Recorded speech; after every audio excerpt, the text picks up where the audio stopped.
Olá, muito boa tarde a todos. Espero que me estejam a ouvir aí de casa. Eu sou a Alina Fernandes, sou nutricionista no Hospital dos Lusíadas do Porto e estou hoje aqui para moderar esta conversa, que se pretende que seja uma conversa. Nós vamos sugerindo aqui alguns temas e debatendo alguns pontos importantes sobre nutrição e diabetes, mas, ok, está toda a gente a ouvir, boa. Pretende-se que seja exatamente uma conversa, está bem, informal. Isto é, vamos falar sobre vários temas da nutrição e da diabetes, mas vocês podem perfeitamente encaminhar para os que acharem mais pertinentes, está bem? Eu vou então começar por apresentar-me a mim. Pronto, é isso, eu sou a Alina, sou nutricionista e trabalho há 10 anos no Hospital dos Lusíadas e tenho abraçado muito esta temática da diabetes, sobretudo com a formação da nossa unidade da diabetes, que existe há quase 6 anos e que foi fundada pela coordenadora da unidade, que nós temos o privilégio de ter hoje aqui connosco, e que eu passo a apresentar, que é a minha colega, a doutora Paula Pereira, que é médica, licenciada no ICBAS, especialista em medicina interna pela Ordem dos Médicos, membro da Sociedade de Colégios de Especialidade de Medicina Interna, de uma série de sociedades e pós-graduada em terapêuticas de suporte renal e medicina das viagens. Isto é só o currículo, o mais importante realmente é a experiência e o que a doutora Paula vai ter para nos dar hoje aqui e depois, se a quiserem continuar a conhecer, que acredito que sim. Vou apresentar também o novo membro da unidade de diabetes, a doutora Rita Betancourt, que também tem abraçado este projeto, que é licenciada em Medicina pela Faculdade de Medicina da Universidade do Porto, realizou uma série de estágios internacionais, especialista em endocrinologia e nutrição pelo Hospital de São João e membro também de uma série de unidades como a do tratamento da obesidade, que apresentou há pouco tempo até aqui uma temática parecida com a nossa, uma conversa do género. Portanto, estejam à vontade, está bem? Que seja mesmo informal. Eu se calhar começava mesmo pelo básico e perguntava à doutora Paula o que é mesmo a diabetes, assim, de uma forma muito simples, que nós todos falamos e uns dizem umas coisas, outros outras, e que tipos de diabetes é que existem? Quais é que são as diferenças, doutora Paula? Ora, boa tarde a todos e muito obrigada pelo convite, antes de mais, e tenho que agradecer muito à doutora Alina, que tem sido o meu braço direito a tratar os diabéticos, e não só, mas principalmente na diabetes, é o meu braço direito. Sem ela eu não estaria aqui, confesso. Na verdade, vamos então falar mais lá para casa, vamos desconstruir assim um bocadinho isto da diabetes, o que é diabetes, e no fundo nós ouvimos dizer, é um excesso de açúcar no sangue, ponto, exato. E como é que ele vai lá parar? Vai lá parar, porque quando comemos o açúcar vai para o sangue. Entretanto, nós produzimos insulina no pâncreas, que pega no açúcar e é responsável por levar para dentro das células, para dentro dos órgãos. Açúcar é energia, nós precisamos dele, mas na verdade, quando há ou excesso de peso, ou imaginemos a insulina já vai toda ocupada, faz de conta que é um transportador e já está, pronto, é um autocarro, já vai cheio de açúcar e já não consegue transportar mais. Esta insulina, em vez de ir para o sítio, desculpem, este açúcar, em vez de ir para o sítio certo, em vez de ir para os tecidos, fica em excesso no açúcar, e isso aqui é diabetes. Por vários motivos, ou porque nós de facto produzimos menos insulina, ou porque produzimos, mas ela não chega, não consegue realizar aquilo porque foi construída, há um excesso de açúcar no sangue. E então há vários tipos de diabetes, vários. Há mais do que aqueles que eu vou falar aqui. Nós vamos falar, pronto, há vários, e agora não quero complicar, há LAD, há MODI, mas eu só vou distinguir entre o tipo 1, que é de certeza o eleito da doutora Rita, a tipo 2, que há uma panóplia deles e há mais insulinossistência para aqui, mais insulinossistência para ali, pronto, os diabéticos tipo 2 são um mundo, não é? E há a diabetes estacional.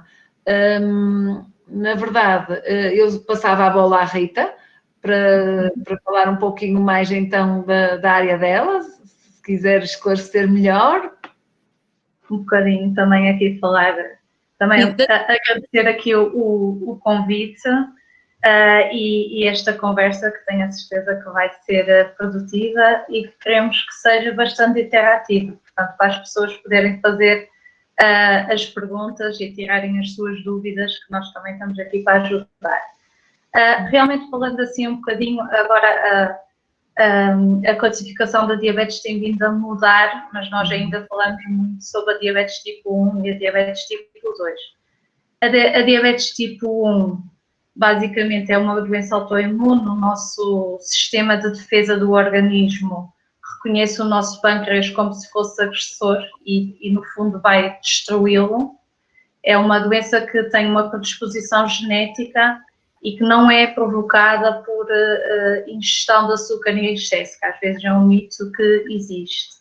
Portanto, é uma desregulação do nosso sistema de defesa, que há uma agressão do pâncreas que depois, em último caso, acaba por ficar destruído, da destruição das células do pâncreas que produzem insulina e, portanto, mais tarde o doente apresenta mesmo um déficit completo de insulina.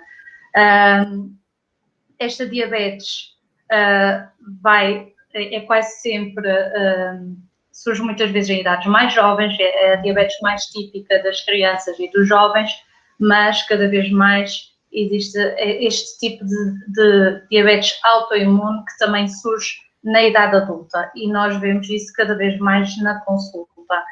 A diabetes tipo 1, como leva a uma destruição total do pâncreas, nós temos mesmo que fazer insulina. Não há outra forma porque não há produção de insulina. Numa fase inicial existe aquela chamada lua de mel, em que ainda há ali uma reserva pancreática, o pâncreas ainda produz qualquer coisa, mas a longo prazo deixa de existir. Portanto, é uma diabetes que rapidamente nós temos mesmo que fazer insulina. A diabetes tipo 2 realmente é um mundo, porque apesar, tem muitas formas diferentes de apresentação, pode ser mais ou menos grave, pode ter mais ou menos complicações, pode evoluir muito rapidamente ou não, e isto é muito variável de pessoa para pessoa. Há muitos fenótipos diferentes, portanto as pessoas são todas muito diferentes e evoluem de forma diferente na diabetes tipo 2. A diabetes tipo 2 está também mais relacionada, para além de outros mecanismos, com a resistência à ação da insulina, ou seja, a insulina existe, mas não está a exercer a sua função como deve ser e, no fundo, como a doutora Paula falou, a glicose não está a ser introduzida, não há essa chave para abrir as células para que a glicose entre nas células e fica a chamada resistência à insulina. A insulina existe, mas parece que não atua bem.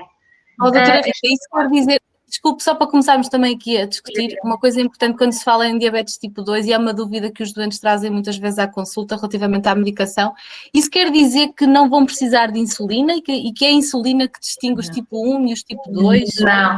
Não. Cada vez mais nós não usamos o termo, antigamente dizia-se que os tipo 1 eram insulinodependentes, e os tipo 2 não insulinodependentes. Nós hoje em dia sabemos que isso não é verdade. A diabetes tipo 2 pode precisar de insulina, mas por diversos mecanismos. Pode ser por evolução da doença, pode ser porque há uma infecção e, portanto, há agravamento da doença e é preciso fazer insulina. Pode ser por falência dos fármacos da diabetes tipo 2, por efeitos adversos dos fármacos, portanto, o doente não consegue tolerar os medicamentos, pode ser complementar. E pode ser complementar, exatamente, sem dúvida. Cada vez mais nós não podemos usar o insulinodependente e não insulinodependente, porque a diabetes tipo 2, sobretudo numa fase mais tardia, a história natural da diabetes será também haver uma diminuição da produção de insulina, mesmo na tipo 2, e aí nós precisamos de iniciar a insulina. Sim. Exato, há muito este paradigma da insulina que é só para os tipo 1, que não é verdade, e também há muitos estigmas em relação às tomas de insulina, não há? Não há aí uma série de mitos e de medos? Exatamente. Não sei se a doutora Paula quer comentar, mas se não, acho que... Sim, a maior parte dos doentes dizem, ai, eu vou ficar viciado. Eu não quero, doutora, começar com as injeções. Mas cabe-nos a nós explicar que, de facto, é o mais natural, mimetiza o pâncreas, nós conseguimos fazer esquemas fantásticos. E como disse a Rita, a maior parte das vezes nós usamos quando a diabetes, quando o pâncreas já não atua tão bem quando nós queríamos.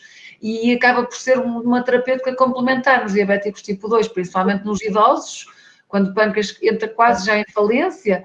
Então, nós complementamos com insulina e eles têm muito medo, mas rapidamente percebem que é a melhor opção para eles, que começam a aproveitar melhor os alimentos. Nós temos esta questão, não é? Dos idosos que por vezes são desnutridos e precisam mesmo de alimentar-se e aproveitar os alimentos que ingerem. E então a insulina vem aqui como uma ajuda fundamental para isso, para eles voltarem a ter um estado nutricional mais favorável.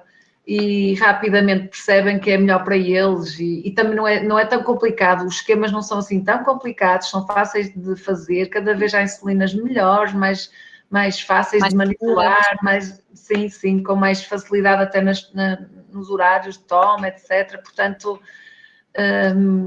não há que ter medo nenhum da insulina. E o que é que, se a doutora Paula tivesse assim que resumir a colaboração do que seria da nutrição para si na diabetes tipo 1 e tipo 2, se tivesse que distinguir, não é? Porque eu sei que há muitos doentes ainda que acham que não precisam do acompanhamento, que têm informação suficiente, que dá evento.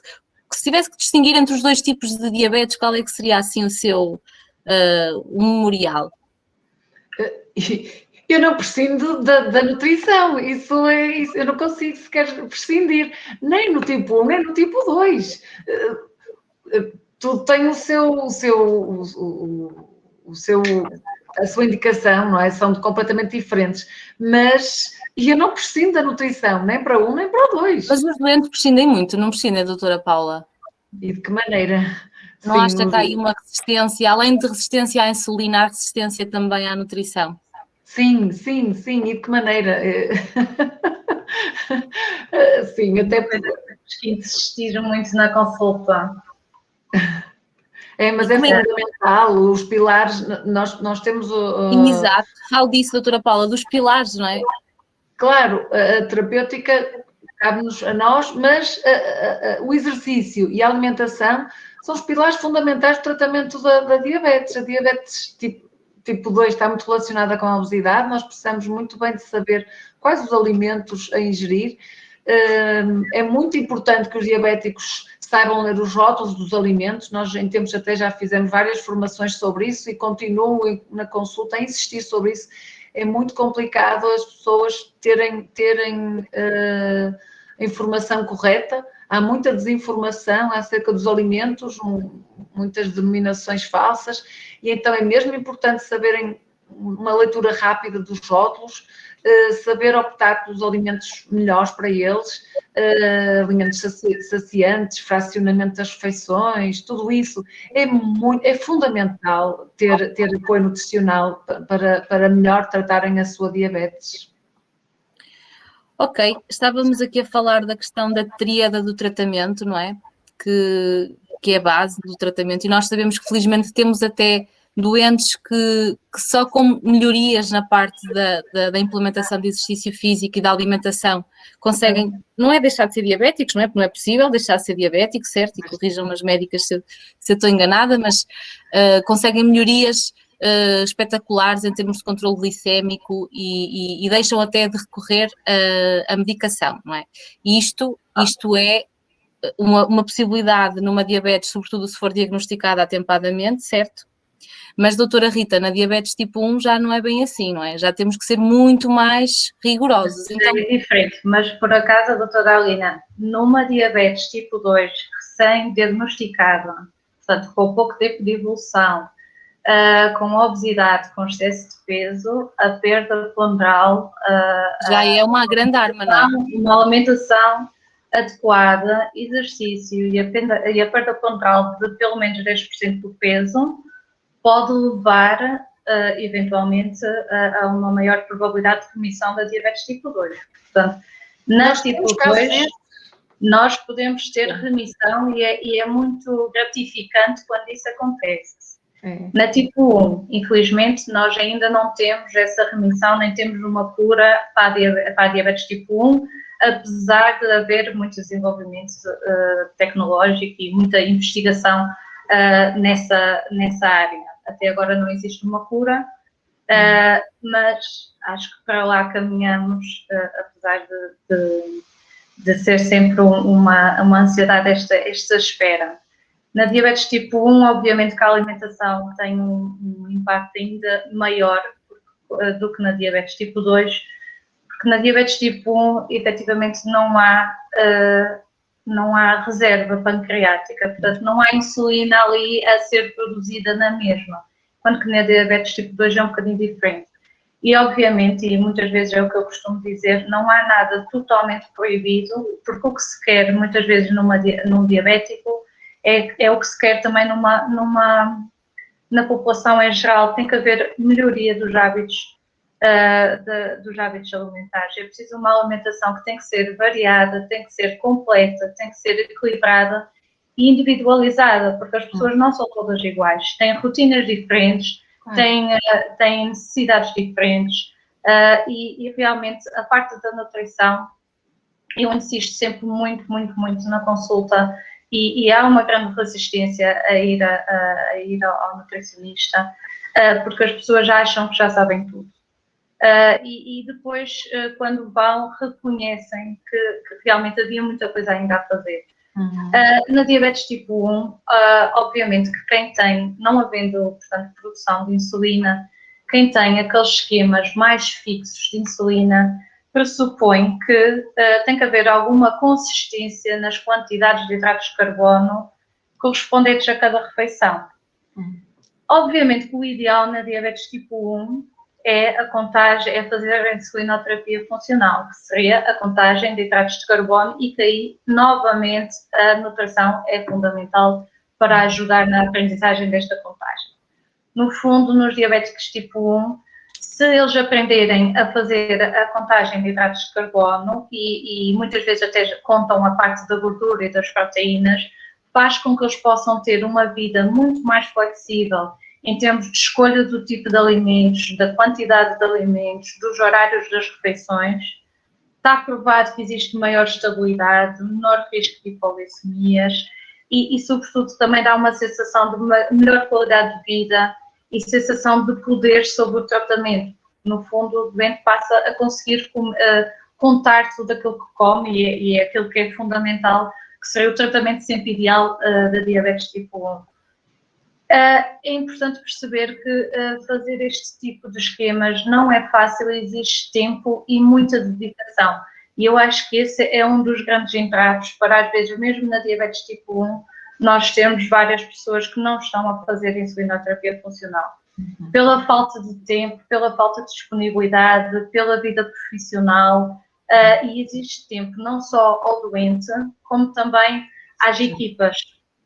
E às vezes as estruturas que estão montadas nem sempre propiciam também esse tempo todo que nós desejaríamos. Acho que também este tipo de eventos acaba por ser importante para nós transmitirmos mais alguma informação do que aquela que às vezes conseguimos transmitir nos tempos limitados que às vezes temos de consulta.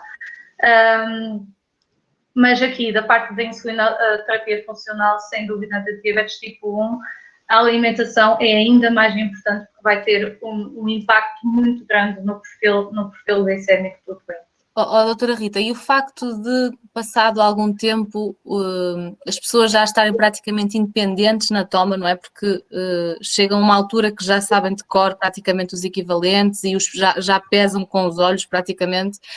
Não haverá também aqui algum risco em termos de escolhas alimentares, o facto de saberem que podem corrigir, abusarem mais um bocadinho, porque volta e meia também vemos isso assim na consulta, não é? Mas por isso é que temos que ir questionando. E eu, por exemplo, costumo dizer muitas vezes que é preciso rever a contagem dos hidratos, porque com o tempo pode haver erros sistemáticos que vão ser cometidos. E muitas vezes é preciso rever se efetivamente e voltar a pesar e reaprender um bocadinho. E às vezes sim, há alguns deslizes que eles sabem que conseguem compensar. Mas por isso é que também acho que é fundamental na diabetes, acho que em qualquer doença, mas na diabetes é muito fundamental uma boa relação médico-doente, não é? Porque senão eles não nos vão contar. Não é? Claro. Exatamente, vão ocultar muito. Muitas vezes nós conseguimos perceber, mas não nos digam, não é? Ok, por falar nisso, até vou aproveitar para perguntar à doutora Paula como é que nós hoje estamos apetrechados para perceber isso, para perceber até que ponto as pessoas são cumpridoras ou não, então. não é? Se foi nos últimos dias, se foi só realmente uma festa, se tem vindo a acontecer muito, que dados é que são importantes para essa monitorização? Hoje em dia, acho que estamos todos de acordo. Com o LibreView é fantástico, nós temos acesso a dados fantásticos, 24 horas por dia. Abriu-nos assim uma visão fantástica. É uma máquina da verdade. Exatamente, com o dispositivo nós descarregamos 8 horas, de 8 em 8 horas, podemos descarregar mais, mas temos uma visão 24 horas por dia. Eu descobri inúmeras hipoglicemias em doentes que eu achava que estavam muito bem controlados, que a hemoglobina glicada estava bem, a média dos últimos 3 meses, mas depois percebi que afinal havia ali algum erro, durante a noite havia hipos, etc.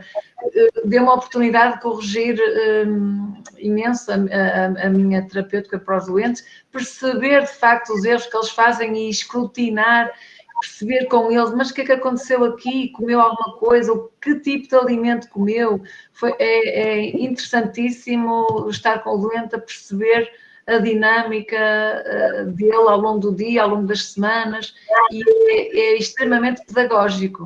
Até para eles perceberem a questão do que é o índice glicémico, que eu tentava explicar-lhes. Este alimento, repare, é como se fosse digerido, dizia eu, provoca um pico de açúcar mais rápido no sangue do que aquele. E eles ficavam a olhar para mim. Mas agora, com a Libre, eles percebem isso, que de facto há alimentos com índice glicémico bem superior aos outros e com a mesma quantidade de hidratos de carbono e qualidade, inclusive, mas que o índice glicémico é completamente diferente e eles ficam espantados. E é muito bom, é pedagógico.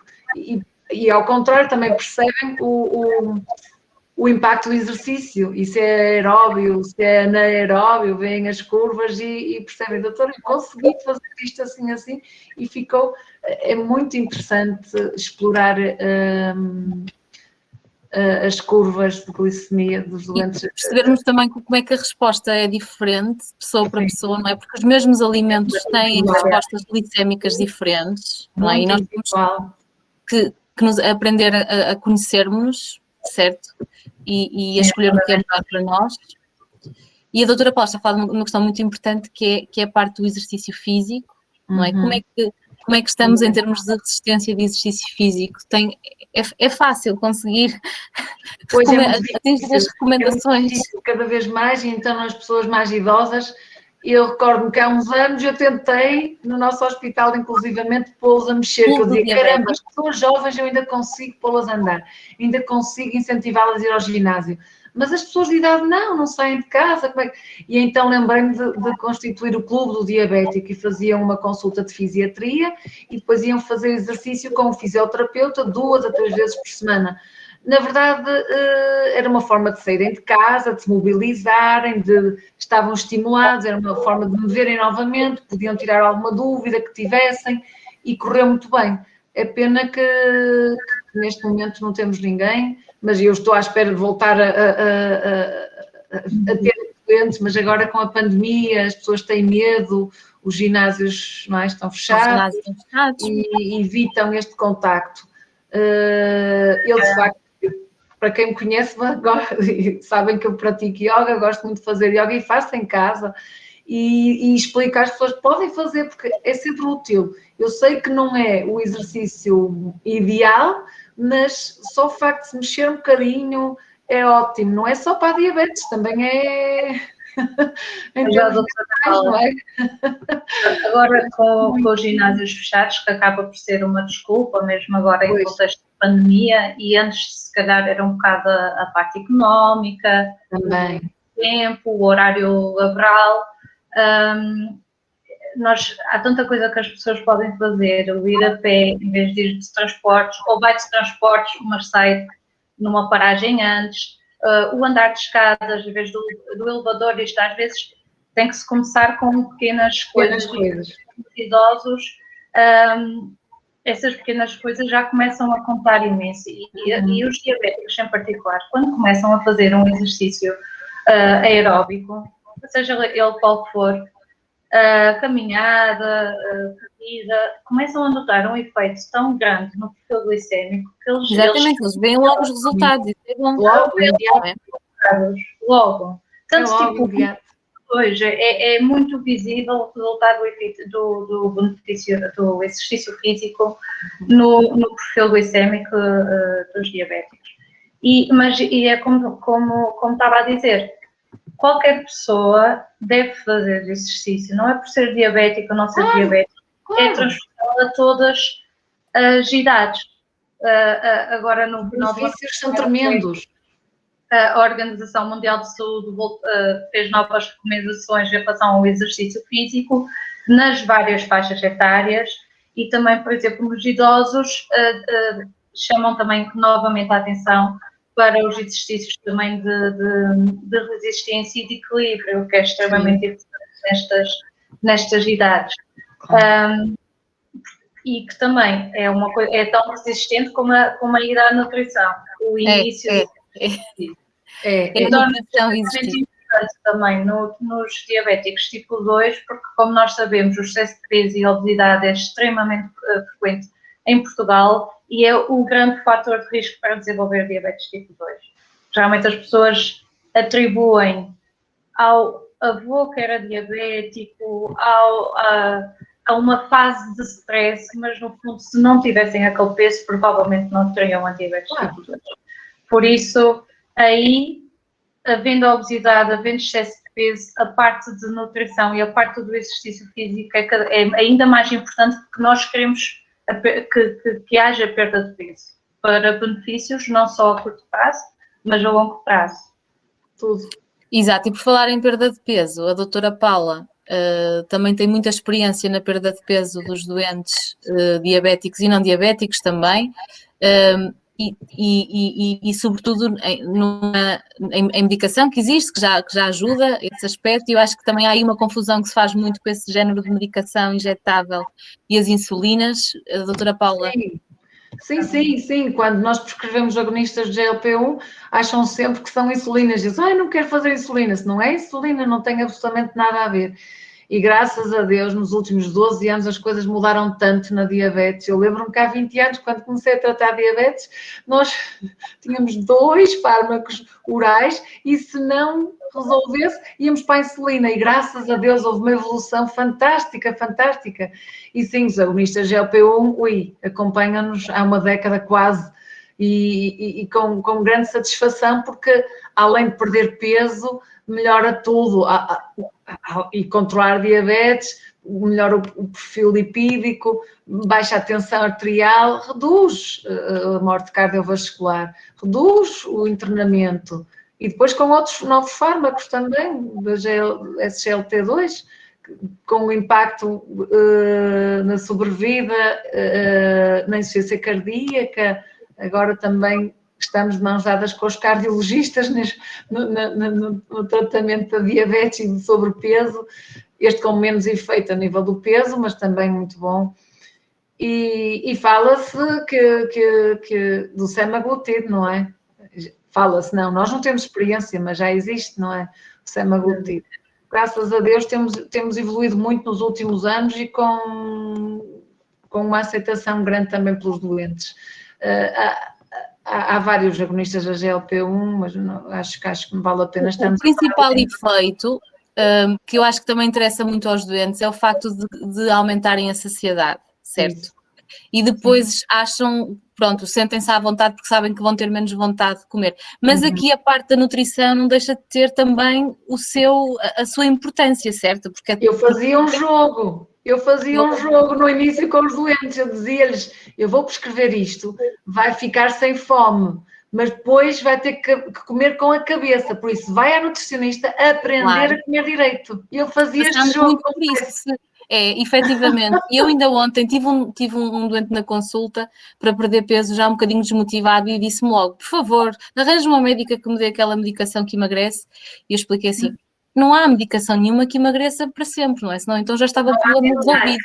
A base continua a ser a alimentação, não é? E mesmo assim, quando a pessoa come pouco porque tem pouca fome, tem que saber escolher muito bem os alimentos, senão até podem mudar. Não é? A pessoa pode escolher alimentos altamente ainda mais calóricos e acabar por ganhar peso. Portanto, batemos muito aqui a perda de peso é realmente, como dizia a doutora Rita, logo um objetivo, um dos primeiros objetivos para um dos nossos primeiros goals, e por isso é que a nutrição é tão importante, não é? Porque informação, e digam também a vossa opinião, sobre diabetes e sobre tudo, mas sobre alimentação e nutrição no geral é o que não falta, não é? Na internet. Mas temos muitos, eu acho que temos muitos doentes que chegam à consulta já a achar que sabem o que é que vão ter que fazer, não é? Pois. E depois, mas vêm com as coisas todas misturadas. São diabéticos, mas depois é a lactose, que é um açúcar, tem que beber leite sem lactose. E de facto, a recomendação, desde que eu vejo o diabetes, continua a mesma, que é o plano tem que ser sempre individualizado a cada pessoa. É isso que eu acho que, e agradeço-vos imenso, porque sei que vocês fazem essa pressão no dia-a-dia, explicar que o plano tem que ser adaptado à pessoa, ao estilo de vida, à própria motivação, ao contexto cultural e até económico, e é isso que vai fazer a diferença, não é? Porque ir à internet procurar alimentos que podem e que não podem, depois há muito isso, não é? Da lista. O que é que eu posso... Sou diabética, faço uma lista do que eu posso comer. Não me despedem isso na consulta. Pedem as listas, exatamente. Uma lista do que posso. Novamente, para uma alimentação equilibrada e saudável, porque no fundo o que o diabético deve evitar é o que eu devo evitar, o que a doutora...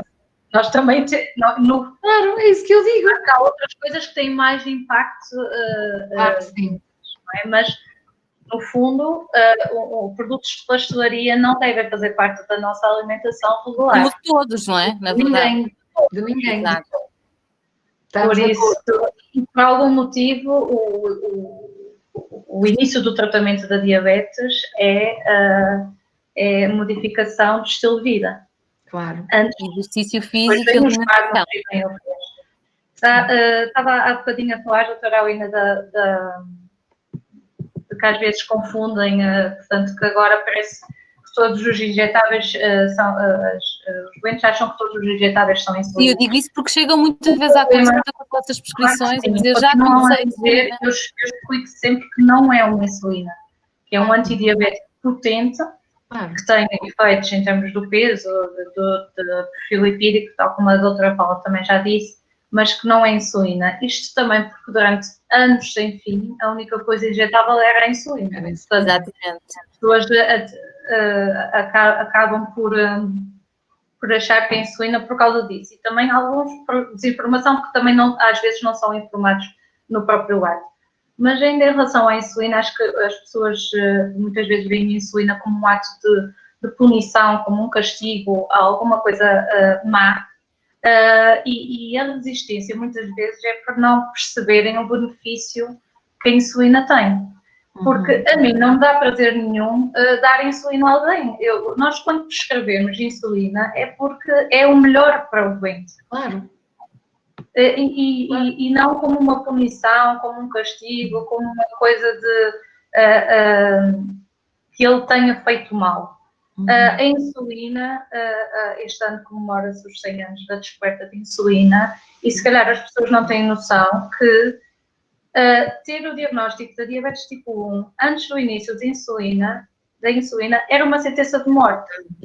As pessoas iam acabar por falecer com todos os efeitos da hiperglicemia, portanto, com perdas de peso marcadíssimas, muita fome, muita sede, muitas idas à casa de banho, urinar muito frequentemente, que são sintomas de carência de insulina, e antes do início da insulina, os diabéticos tipo 1 acabavam por falecer nessa sequência de degradação, portanto, de carência de insulina. E a insulina veio salvar muita gente. Tanto diabéticos tipo 1, obviamente, mas os tipo 2 que precisam da insulina. Eu por acaso tenho uma história, mais uma coisa pessoal, mas já agora a partir que era o meu avô, já tinha uma demência de Alzheimer, e com 90 anos ele não percebia já muito bem o que é que eu fazia, não é? Tinha a ver com a diabetes, mas ele, quando ouvia ou se lembrava que eu tratava doentes com diabetes, ele dizia, e já com uma demência, ele dizia, a diabetes é uma doença silenciosa. Quando dá chatice, já é tarde. E ele lembra-se do início da insulina. Pelos vistos, o pai dele tinha uma diabetes tipo 2, portanto obeso, que começou com uma diabetes tipo 2 relativamente cedo, nunca teve qualquer cuidado com a alimentação, não fazia exercício, e ao fim de alguns anos começou a emagrecer, com necessidade de início de insulina, e veio a insulina. Foi nessa altura que a insulina chegou a Portugal, e ele sobreviveu. E eu achava uma piada que ele, já com uma demência, já com 90 anos, descrevia muito bem o que é a história natural de uma diabetes tipo 2 não controlada. Portanto, e no fundo é por isso que nós muitas vezes insistimos no início da insulina. É porque é necessário e porque vai ajudar a evitar complicações a longo prazo e imediatas, não é? Que pode ir em cetoacidose ou síndrome hiperosmolar para o hospital com valores de 500 e 600, obviamente. Claro. O que acontece, infelizmente, mesmo nós no hospital privado temos recebido cada vez mais, não é, doutora Paula? Sim, sim. Para internamento. Sim, e a Alina tem partilhado essas experiências também. E recorda-se ainda há pouco tempo aquele doente que iniciou insulina, lá está, estava com 600 e muitos e entrou em cetoacidose, e em menos de meio ano, não sei quantos meses, mas ele perdeu imenso peso, começou a fazer exercício e uma alimentação adequada depois do apoio da Alina, e agora só faz metformina. Exato, deixou a insulina, não é? Nós tentamos sempre dar esse exemplo, porque acho que sim, é um exemplo mesmo muito feliz, não é? De uma pessoa que estava altamente descompensada e que de repente, com a alimentação, um grande esforço daquela família, não é? Não foi para cozinhar coisas excepcionais, mas tiveram que mudar realmente as rotinas, o treino, a disciplina e a persistência, conseguiram fazer com que aquele senhor deixasse de tomar insulina, e ele agora está altamente controlado, se calhar até é demais, ou seja, até brincamos, tem que comer umas coisinhas que gosta. Uma vez achei tão magro que disse, por favor, não como. E ele comia peixe cozido, lembra-se? Eu disse, todos os dias peixe cozido? Porque depois também temos este extremo, não é? As pessoas quando a diabetes é diagnosticada, é isso, ficam muito assustadas e há pessoas que realmente levam a sério e, por exemplo, assumem que nunca mais vão poder comer aquelas coisas que gostavam. Doutora Paula, como é que parabeniza os seus doentes, como é que combina com eles essas coisas? Nunca mais vão poder comer doces, nunca mais vão poder ter um copinho de vinho. Estando controlados, então... Exatamente. Há festas, não há aniversários todas as semanas, mas o rei faz anos uma vez por ano. Claro. E há festas. Agora, o Natal é Natal, ou é véspera, ou é o dia, depois os restos não é para continuar Não, nós temos que educar, temos que perceber, e eles, no fundo, depois aderem facilmente porque têm o feedback, percebem que, afinal, sim, que todas as vezes comem qualquer coisa extra, que a diabetes dispara, que não é bom. E então é fácil convencê-los que lá está, festa é festa, mas não é todos os dias. Festa não pode ser todos os dias. Exato. Doutora Alina, temos uma pergunta no chat. A Inês Neves está a perguntar se o senhor tinha diabetes tipo 1. Não, essa é uma questão que até a doutora Rita já falou, na tipo 1, doutora Rita. Isto não era possível deixar de tomar insulina, certo? Não era possível, não era. Às vezes, na fase de lua de mel, que é uma fase em que há uma recuperação temporária do pâncreas, logo após o diagnóstico, pode haver uma diminuição muito grande da necessidade de insulina. Alguns doentes raros ficam sem insulina, mas depois voltam a ter que ter insulina novamente. Nós estávamos... claramente tinha uma diabetes tipo 2. Não é? Sim, eu não estava lá, mas ainda não estava, mas damos o exemplo porque realmente é muito feliz para as pessoas perceberem como só a mudança do estilo de vida pode ser determinante, não é? Sim, na melhoria da resposta e é a base, não é? Portanto, a medicação, é a base de tudo. Vou a brasa à minha sardinha, mas a alimentação e o exercício físico são a base, não é? A medicação vem fazer os ajustes necessários, certo? Doutora Paula, mesmo em termos de insulina, outra coisa que se fala muito é se devemos, sobretudo nas pessoas mais velhas, há aqui às vezes alguma resistência na alimentação, com medo de ter que aumentar a insulina. É a alimentação ou é a insulina que tem que se adaptar à alimentação? Pois, aí temos que ver que tipo de doente é, mas muitos idosos são carenciados, têm sarcopenia, fazem muita restrição e como levam muito a sério as restrições, começam a emagrecer muito. Eu disse, não, comam porque precisam de facto de recuperar peso, estão debilitados e haja insulina para compensar, não há problema. E é difícil, por vezes é muito difícil, porque anos estiveram sempre a tentar retirar todos os hidratos, até erradamente, não é? Porque nós sabemos que não é para retirar, é muitas vezes... Melhorar, não é? Melhorar a qualidade dos hidratos. Pois também há excessos, as pessoas levam a peito aquilo de tal ordem que retiram mesmo os hidratos todos e é mau. Mas sim, perdem muito peso, são muito frágeis. Pelo contrário, comam tudo que lhes apetece, até digo tudo o que apetece mesmo, haja insulina, porque eles estão a emagrecer e eu quero precisamente o contrário, que façam massa muscular, que estejam bem nutridos e aí facilmente nós adaptamos as necessidades de insulina. Acho que isso era muito comum mais antigamente, porque antigamente haviam poucas insulinas com perfis de ação muito típicos. E, portanto, tratava-se a diabetes um bocadinho sempre igual. Nós agora, hoje em dia, adaptamos muito, porque nós temos tantas insulinas com diferentes inícios de ação, com diferentes picos, outras sem picos, com diferentes tempos de duração, insulinas que diminuem muito o risco de hipoglicemias, insulinas muito mais rápidas do que as antigas. E, portanto, no fundo, nós hoje em dia conseguimos adaptar-nos muito mais àquilo que o doente prefere do que se conseguia antigamente, porque eu não sou dessa época, porque eu não trabalhava, nem em medicina andava, se calhar, mas a verdade é que antes não havia o tipo de tratamentos que nós temos hoje em dia. A doutora Paula já é especialista há muitos anos, mas eu não, eu iniciei a minha especialidade em 2015 e eu vi crescer tantas opções, surgirem tantas opções no tratamento da diabetes em tão pouco tempo, que eu nem consigo imaginar como é que era tratar a diabetes antes. Pois. E mais surgirão, não é? Esperemos. Isto está mais surgirão, sem dúvida. Olhem, nós temos aqui duas... Agora nós cada vez mais nos conseguimos adaptar ao doente e ao estilo de vida dele. Isso mesmo. Sim. Temos meios para isso. E de preferência em equipa multidisciplinar, não é? Que isso é uma coisa também muito importante. Sempre. Olhem, nós temos aqui três questões no chat que eu vou-vos perguntar, está bem? Urinar várias vezes durante a noite pode dever-se à diabetes, doutora Paula? Regra geral, quando a diabetes está descompensada, ou uma diabetes inaugural, sim, há poliúria.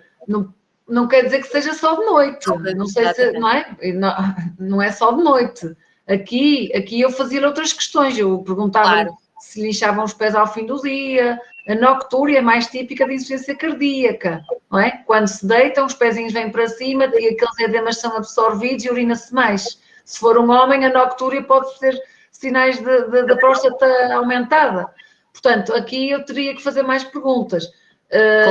Diabetes não devia ser só de noite, devia ser sempre. Sim. Poderá ser outra coisa também, não é? poderá ter calhar outros aqui motivos. era bom relembrarmos um bocadinho quais são os vários sinais de diabetes descompensada. Porque Exatamente. nunca seria só o urinar de noite. Exatamente. A diabetes descompensada não daria esse tipo de sintomas, mas numa diabetes descompensada ou não diagnosticada, muitas vezes é assim que nós as diagnosticamos, dá uma sede excessiva, a boca seca, o urinar frequentemente, mas não só de noite, lá está, como diz a doutora Paula, uma perda de peso sem uma explicação aparente, a sensação, a visão turva, alguma falta de energia, infecções de repetição, muitas vezes muitas infecções urinárias de repetição e afinal tinha uma diabetes não diagnosticada.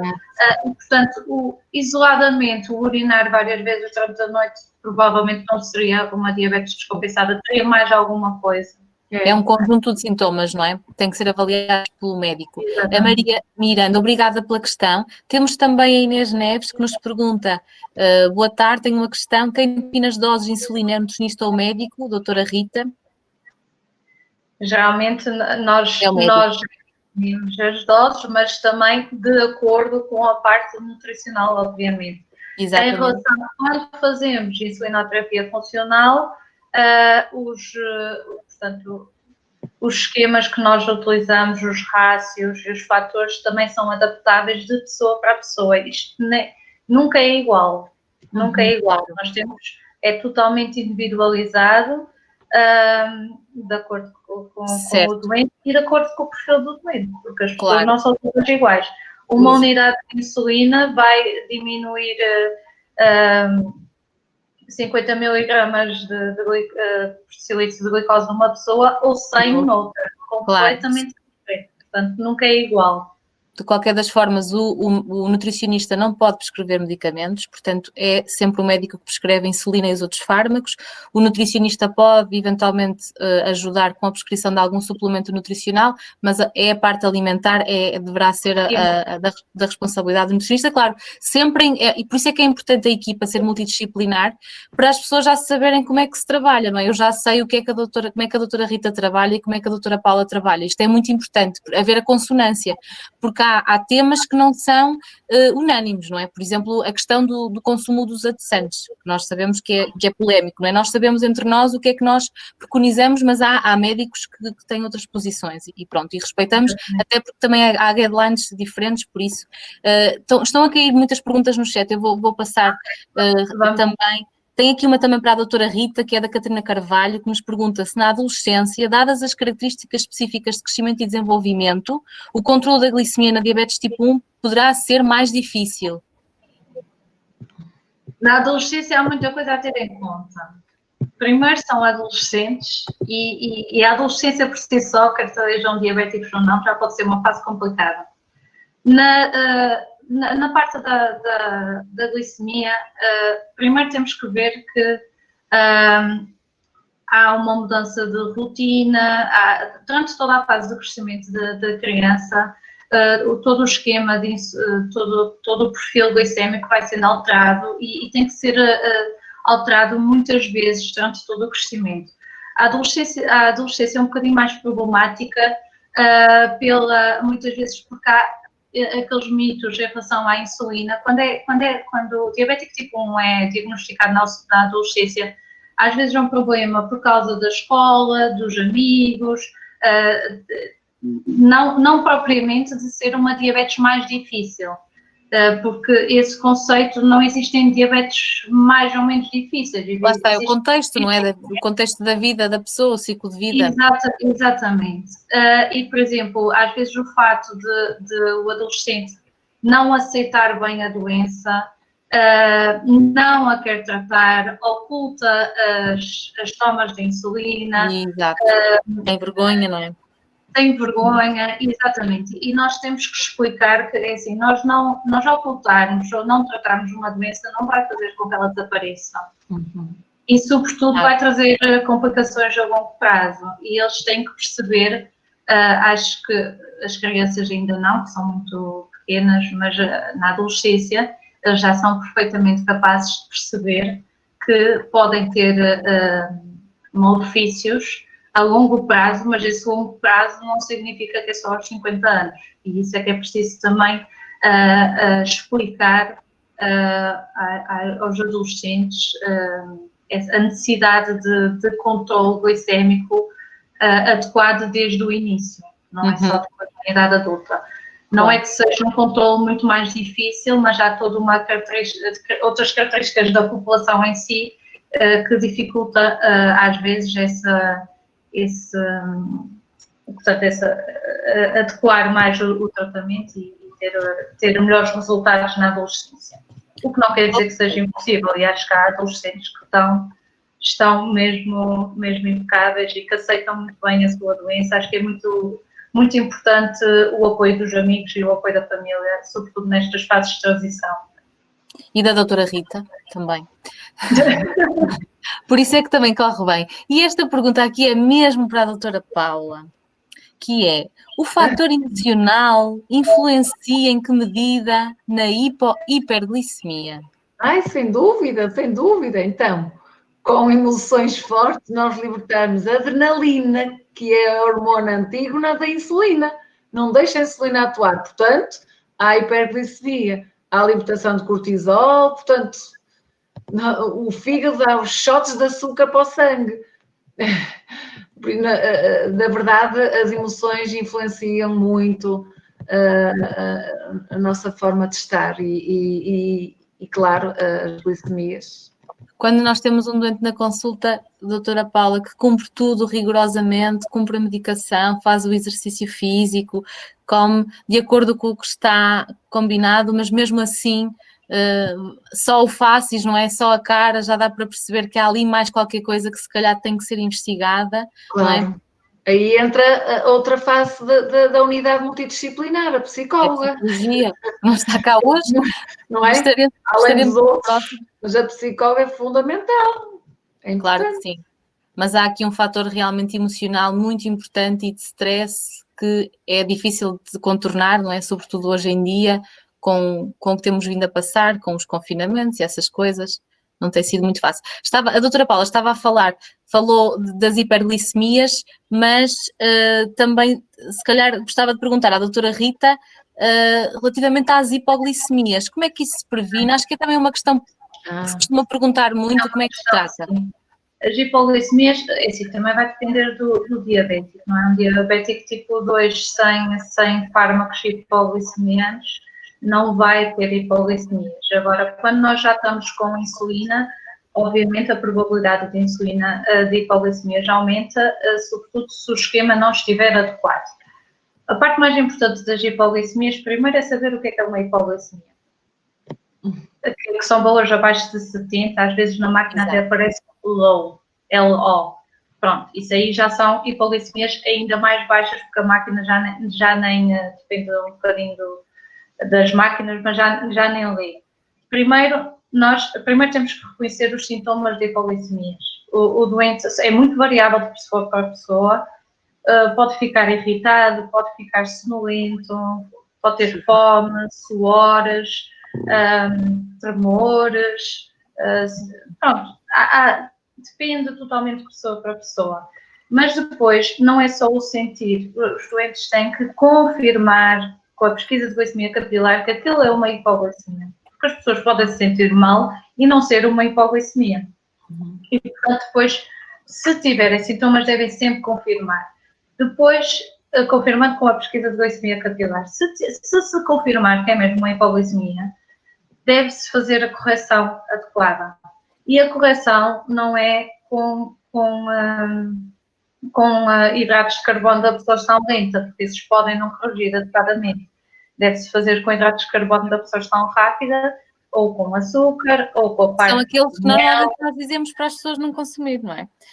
No plano. Mas, confirmando-se uma hipoglicemia, essa hipoglicemia deve ser corrigida. Primeiro deve ser confirmada e as pessoas não devem apenas dizer, porque eu as sinto. Eu já tive várias pessoas que ingeriram o açúcar como se fosse para corrigir hipoglicemias e afinal já estavam com valores de 200. Não tinha nada a ver, os sintomas que elas tinham. Portanto, não é só sentir, é o confirmar. E depois, para se corrigir uma hipoglicemia, deve-se fazer 15 gramas, depende também da hipoglicemia, mas 15 gramas de hidratos de carbono. E não 15 gramas de hidratos de carbono e este mundo e o outro, que depois as pessoas aproveitam e compensam de forma excessiva as hipoglicemias. Então, de um 55 vão para um 250. Nós não queremos isso, porque esta variabilidade também prejudica. Portanto, é muito importante fazerem as correções adequadas da hipoglicemia, sem também compensarem demasiado, e depois também é muito importante, passar 15 minutos, confirmar que ficaram bem. E não irem, nunca mais ligarem, porque muitas vezes quem tem insulina em circulação, é preciso confirmar que recuperou e que ficou bem. E depois, então, da correção com hidratos de carbono simples, deve haver, pode fazer ou a refeição que ia fazer, ou compensar com hidratos de carbono de absorção rápida. E depois, mais tarde, o que é preciso pensar? Porque é que teve a hipoglicemia? Exato. Porque é que aquela hipoglicemia tem que haver algum sentido crítico? Se a pessoa nunca tem hipoglicemias, ou se as tem recorrentemente num determinado horário, é preciso pensar o que é que está a acontecer. Está com insulina a mais? Naquele dia deu insulina e não comeu? Ou comeu de menos em relação ao seu habitual? Ou fez exercício que não estava programado e foi fazer uma caminhada e afinal tinha dado exatamente a mesma quantidade do que se tivesse ficado em casa? E, portanto, é preciso depois pensar porque é que as hipoglicemias aconteceram. E muitas vezes, na consulta, já fica um bocado mais difícil porque eles dizem, eu não me lembro. Mas hoje em dia temos aplicações, temos os... Exato. Por isso é que o registro alimentar é muito importante, não é? Que eu, que sou chata, estou sempre... podem escrever, não é? O que é que aconteceu? Exato, e nos registros que nós pedimos na consulta, nós temos sempre esse cuidado. Quando houver valores ou hipos ou valores altos, por favor, registre, não se esqueça de escrever o que é que comeu antes para nós percebermos, não é? Estão a cair mais questões.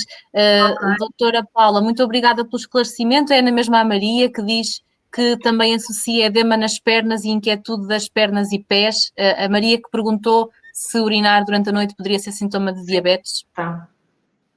Pronto, esta será uma pergunta mais médica. Pois, era o que eu ia dizer. A Maria recomenda que marque consulta com a doutora Paula Pereira de Medicina Interna, que a vai avaliar para percebermos se efetivamente é diabetes, oxalá não seja. A Filipa Graça pergunta, de que forma é que o nutricionista escolar pode desempenhar um papel importante na vida de uma criança com diabetes tipo 1? Acho que esta pergunta é mais para mim. A verdade é que a nutricionista da escola, portanto escolar, apesar de ter a formação comum de nutrição, a sua atividade é desempenhada numa área que é a área da restauração coletiva, eventualmente da saúde pública. Se estivermos a falar, por exemplo, de uma nutricionista que seja responsável por uma empresa que esteja à frente de uma escola. E esta colega está responsável pela definição das emendas, certo? A diabetes tipo 1 carece de um acompanhamento de uma nutricionista clínica que será, à partida, do centro de saúde que acompanha a criança ou então do hospital, está bem? Mas para acompanhar a diabetes tipo 1 tem que ser uma nutricionista clínica, de preferência em articulação com a colega que está responsável pelos menus e pela alimentação da escola. O que não quer dizer que sejam pessoas diferentes, porque pode ser a colega do centro de saúde, que coitada, como acontece hoje em dia, elas são responsáveis por tudo.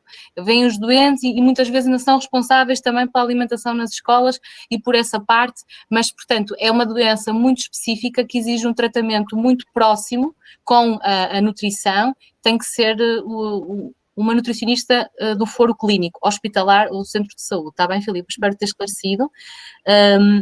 A Beatriz pergunta, diabético tipo 1, portanto será para a Rita. Devo dizer que não ter uma hiper após uma hipo nem sempre é fácil e nem é bem por a pessoa aproveitar o momento. Muitas vezes a fome sentida, é voraz e a capacidade de raciocínio, orientação e quantificação do que se ingere é insuficiente. Exato, por isso é que eu digo para escreverem, porque às vezes as pessoas, o problema é as pessoas nem têm noção do que comem, isto independentemente até de serem diabéticos ou não. No final, muitas vezes, come-se mais do que se deve ou queria, ou já me aconteceu, nem se sabe bem quanto comeu no final, será que foram 3 ou 4? Isto acontece muito. Eles descrevem, realmente os diabéticos, quem tem as hipoglicemias, descrevem muito esta sensação de uma fome muito, muito voraz, que acredito que depois a capacidade de raciocínio e de evitar esta ingestão excessiva esteja afetada. Eu digo, pronto, quando disse aproveitar o momento, tem mais a ver que às vezes as pessoas, há quem aproveite que teve a hipoglicemia para a ingestão de chocolates e outras coisas. Por isso é que eu estou a dizer, não de uma forma, que não o façam de uma forma propositada. Se acontecer, aconteceu, não é? E provavelmente nem sempre conseguem dosear a quantidade de hidratos que ingeriram. Mas efetivamente é importante saber diagnosticá-las, tratar e tratar adequadamente e depois pensar realmente o que é que aconteceu e como é que vamos fazer para evitar estas novas hipoglicemias. E também procurar ajuda médica caso estejam com hipoglicemias de repetição, porque não é suposto, não faz parte do tratamento haver hipoglicemias de repetição. Nós também estamos cá para ajudar a tentar perceber o que é que se está a passar para evitar essas hipoglicemias no futuro. Muito bem. Porque as pessoas às vezes têm medo, depende, há vários tipos de doentes. Há pessoas que só têm medo das hiperglicemias, há pessoas que só têm medo das hipoglicemias. E no fundo o que nós queremos é o equilíbrio que está no meio. O médico tem que saber ler isso, não é? Sim. Tem que ser um bocadinho mágicos aí nessa parte para saber ler a pessoa que tem à frente. Eu não sei, não é? Sim. Isso até será mais importante, essa relação conquista-se com o tempo. Exatamente. É difícil numa primeira abordagem, primeira, segunda consulta, haver toda uma abertura do doente connosco. Conquista-se com o tempo, eu acho. Muito bem, eu não sei se temos mais questões, penso que não, entretanto também terminaremos. Eu vou só fazer aqui uma pergunta à doutora Paula, que fazem muitos doentes e que acho que até se devia falar aqui, que é, portanto, de recomendações gerais em termos de alimentação, nós já dissemos e eu volto a frisar, o plano tem que ser sempre individualizado a cada pessoa. Não é que a pessoa não saiba, mas há várias coisas que a nutricionista vai ajudar, não é? A parte emocional, contextual, económica, tudo mais, crenças, etc. Mas há recomendações universais, não é? Há recomendações que nós sabemos, fracionar bem as refeições ao longo do dia, aumentar a ingestão dos hidratos de carbono complexos, não é? Que são os alimentos ricos em fibras e os cereais integrais, aumentar o consumo de hortícolas, distribuir o consumo de fruta ao longo do dia. Doutora Paula, e quando falamos no consumo de hortícolas, nós dizemos que aumenta o consumo de hortícolas. E, efetivamente, há pessoas que não comem praticamente nenhum de hortícolas e depois, de repente, começam a comer excelentemente, não é? Porque isto é um passo muito importante. Mas temos muitos doentes que dizem, apresentam-nos algumas séries de limitações relativamente aos legumes, por exemplo, aos hortícolas, especificamente falando. Eu estou a falar da questão da vitamina K, por exemplo. Muitos destes doentes tomam medicação. Graças a Deus, cada vez temos menos doentes com varfarina e sintrom, com os antagonistas da vitamina K. Graças a Deus, isto dos novos anticoagulantes tirou-nos muitos doentes a fazer os antagonistas da vitamina K. Na verdade, quando estão hipocoagulados dessa forma, com a varfarina ou o sintrom, o acenocomarol, a vitamina K interfere. Mas é importante dizer às pessoas que devem sim ingerir as hortícolas e fibras e devem ingerir de uma forma consistente, de mais ou menos a mesma quantidade diariamente. Pode ser grelos num dia, couves no outro, mas a mesma quantidade. Porque vão fazendo colheitas sanguíneas e vão fazendo controle, o dito controle da hipocoagulação. Portanto, tranquilos. Não podem é comer 1 quilo de castanhas num dia, que tem muita vitamina K, a castanha também, e no outro dia nenhuma, que aí sim vai alterar muito a coagulação e nós não conseguimos prever. Agora, quando se faz de facto a colheita de sangue e se faz a previsão das tomas até à próxima colheita, normalmente são 3 semanas, se o doente estiver estável, nós fazemos considerando que o doente vai ingerir a mesma quantidade que tem vindo a ingerir nos últimos tempos. Portanto, é uma predição com base nos dados que temos. Convém o doente, então, ingerir mais ou menos a mesma quantidade. Agora, zero não, de todo. Então, exato, isso não é um motivo para deixar de consumir hortícolas, não é? Não é motivo para deixar de consumir hortícolas. Os hortícolas, muito bem.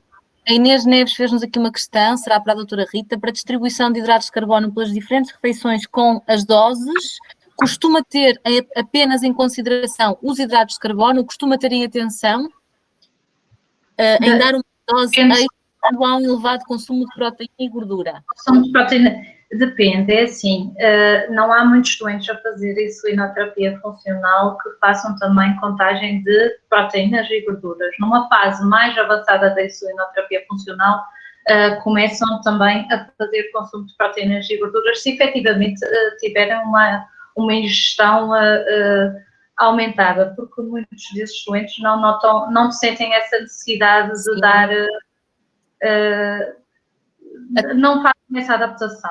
Exato, até porque, regra geral, a proteína e a gordura nós sabemos que são macronutrientes que atrasam a absorção da glicose dos outros e, portanto, cada caso é um caso, tem que ser sempre avaliados pontualmente.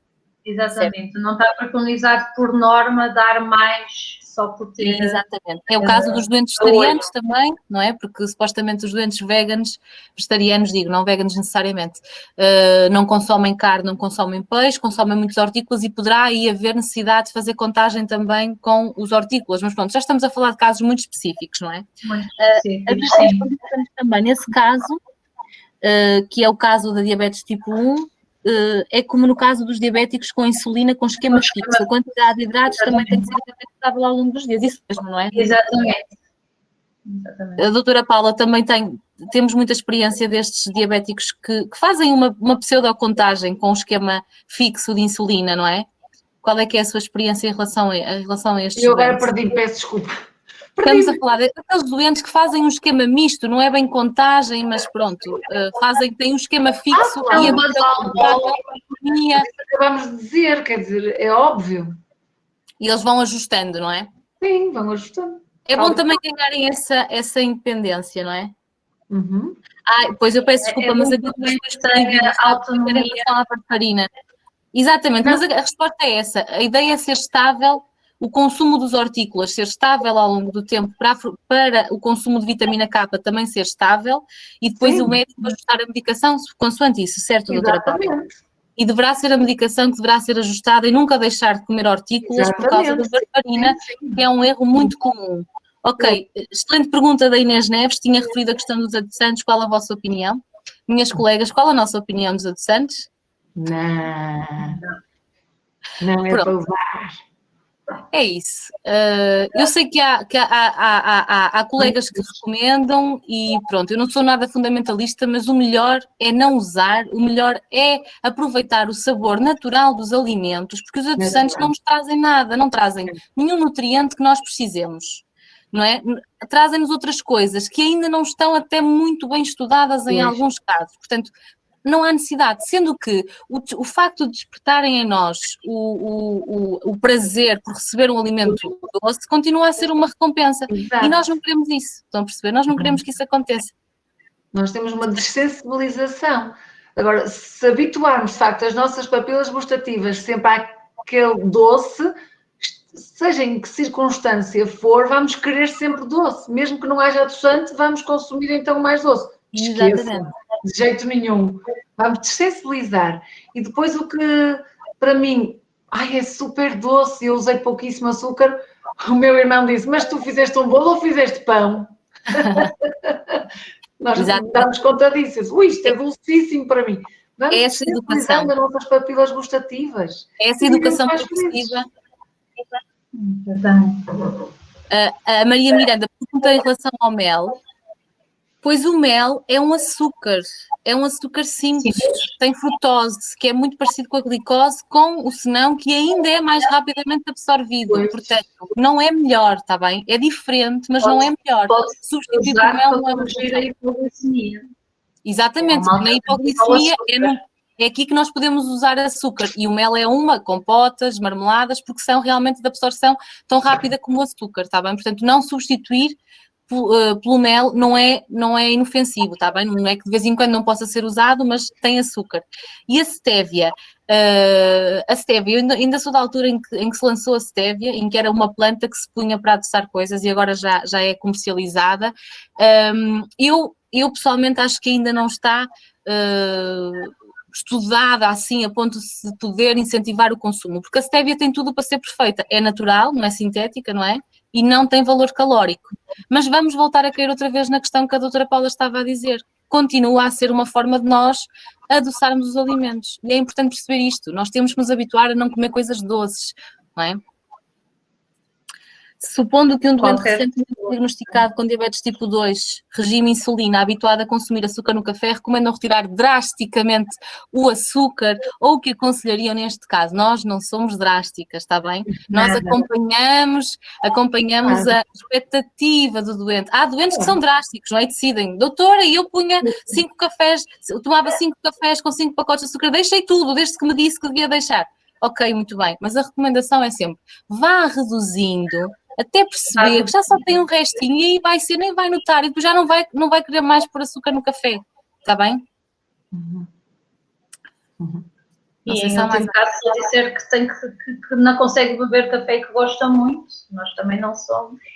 Exatamente. E o café, eu digo sempre, 80% dos doentes que põem açúcar no café dizem que não conseguem tirar o açúcar do café, e desses 80% deixa. Portanto, fica muito pouco dos que não conseguem mesmo, e eu não desisto, é sempre a tentar. Tá? E eu sou experiência disso, porque eu também punha e agora não consigo mesmo pôr. Eu também punha e também deixei de pôr. De jeito nenhum. Fizemos um combinado, as três. Por acaso nunca tínhamos falado sobre isto. Mas por isso é que é bom trabalhar em equipa, porque estamos em sintonia e eu já sei o que é que vocês pensam e vocês sabem o que é que eu penso e confiamos umas nas outras e, portanto, os doentes que chegarem até nós serão com certeza bem tratados na nossa unidade. E não sei se há mais alguma questão que surja. Se as minhas colegas têm mais alguma coisa a acrescentar? Não sei, também não sei. Deixa-me só ver aqui. Sejam felizes. Só disse sejam felizes. Exato, sejam felizes. Nós estamos com 1h e 12 minutos, estava previsto ser de 1 hora.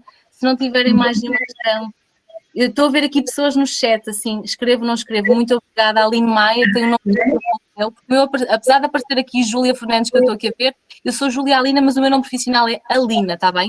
Se tiverem alguma dúvida, se nos quiserem encontrar, procurem-nos no site dos Lusíadas, está bem? O nosso corpo clínico está todo disponibilizado lá. Podem marcar consultas, teleconsultas, nós temos toda a disponibilidade. E queria agradecer muito à participação da doutora Rita.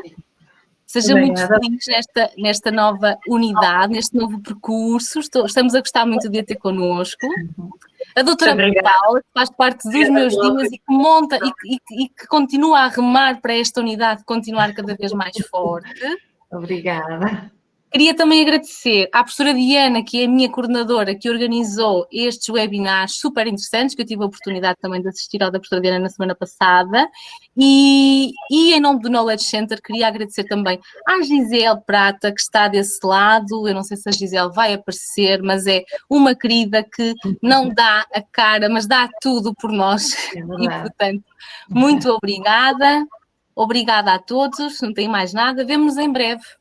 No próximo fim de semana temos o simpósio de geriatria, que é o terceiro do Hospital dos Lusíadas. É o dia todo, mas podem escolher os temas que vos interessem. Também vamos falar de diabetes, com certeza.